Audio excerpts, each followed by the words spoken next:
Hey, Screaming Geek Media here. I'm Jerry the Geek.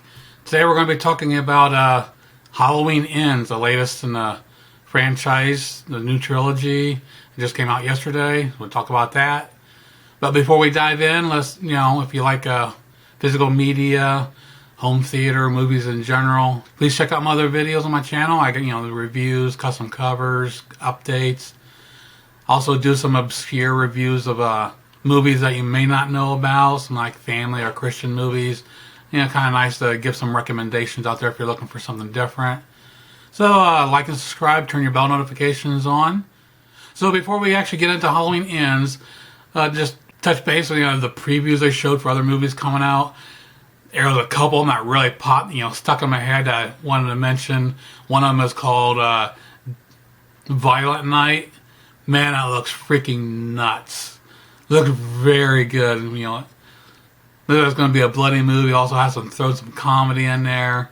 Another standing out in the previews was one called Megan. Has to do with an AI doll that is given to this child that's recently lost her parents. And I tell you what, Chucky, I think, would be proud of this. It looks pretty damn crazy. So on to the elephant in the room, Halloween Ends. I'm sure if you've probably already seen all over social media about the negative reviews on it, which we all had on Halloween Kills, which everybody hated it, but I was one of the few that I loved Halloween Kills. I loved both that and the 2018 version. I think, in my opinion, they're both great movies, action-packed, good kills, Michael at his best. But this one, I have to agree with everybody, they screwed the pooch big time. Been waiting for this for a long time, and in my mind, a lot of you might agree with me. You go into this expecting this big slaughter fest grand finale. They blow out they blow your mind, but what the fuck? I don't know what they went way off in left field. I tell you, it kind of reminded me of Jason Goes to Hell, because when you're watching the Friday 13th franchise, you get to be a fan of Jason. You want to see Jason killing. And all of a sudden, you don't see Jason. It's just the evil soul going from body to body, doing the killing. I know when I first saw that movie, I felt ripped off. The same thing with Halloween Ends. I just want to see Michael killing everybody, and you spend almost an hour before you even see Michael. It's like, what the fuck's going on? I was sitting there scratching my head. I was wanting to walk out of the damn movie. The first 3/4 of the movie sucks. It works as a regular horror movie, but if you're, as far as Halloween franchise, you want to see Michael, they fucked it up completely. The positive points is I do like the ending. The final battle with Laurie and Michael, and how they, the big send-off. I love that part of it. So to me, to fix it, take the end, go right before the final battle and splice that out along with the whole ending. Take that and tack it on the end of the Halloween Kills. I think you got a perfect movie. With Halloween Kills, throughout the whole movie, you got the town going nuts. They're chanting, evil dies tonight. To me, that's what it should have done. After Laurie's daughter Karen dies, do some other scenes, jump to the final battle, kills Michael, and done. That would have been perfect. Not all this other bullshit storyline they threw in there. Now, other positive notes I would have to say is the music score.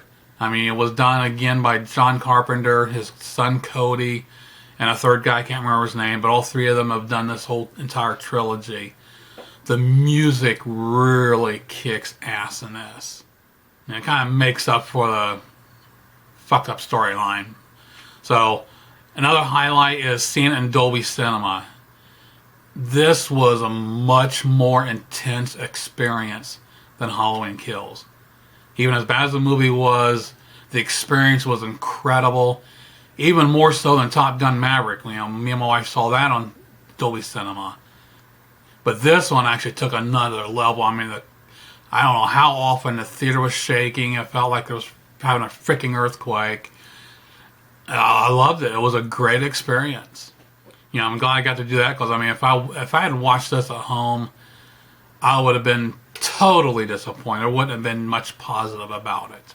So at least I got a good experience at the movie theater. So if you are checking this out, I definitely recommend either the IMAX or Dolby Cinema within the next few days, because Black Adam comes out next week and it's basically taking over all the good cinemas. So if you want a good screening of Halloween Ends, definitely check it out this week.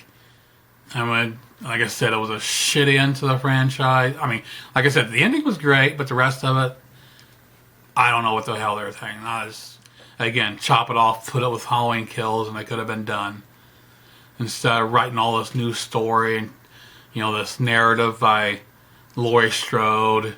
I mean, afterwards you think about it, I mean, I kind of understand what they're trying for, but it just doesn't work for Michael Myers.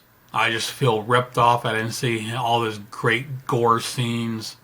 So if you are going to go see it, you know, hopefully you don't expect over-the-top grand finale. You're not going to get it. You're going to get a screwed-up storyline with a great ending. Like I said, in my opinion, it was a great send-off to Michael Myers. I have to look up to see who all was involved with the story and their script, because they were smoking some serious crack in this for this thing. Like I said, going with an open mind, you might like it, but most likely you're not gonna like it. You know, go in with low expectations, you might enjoy it more. You go in with those high expectations, you're gonna walk out disappointed. So that's my take on Halloween Ends. I'm seeing a lot of people online are agreeing with the sentiments.